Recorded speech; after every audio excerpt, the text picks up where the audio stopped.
Здравейте, уважаеми! Сега ще ви покажа хотелска стая в Копенхаген.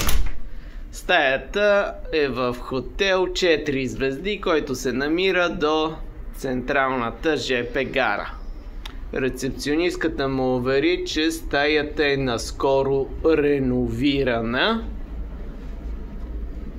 Мен ми прилича на таванска малка стаичка. Ето тук са ми сложили гирички да тренирам.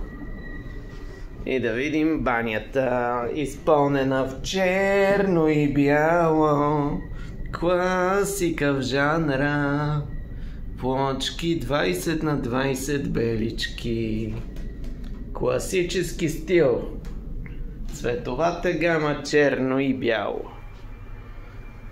Черно и бяло телевизорче, едно малко легалце. Ето скосяването на тавана с дървените подпори и да видим изгледа.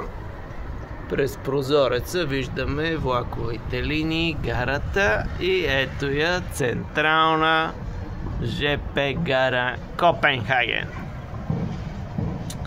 Последвайте ме за още ревюта на хотелски стаи.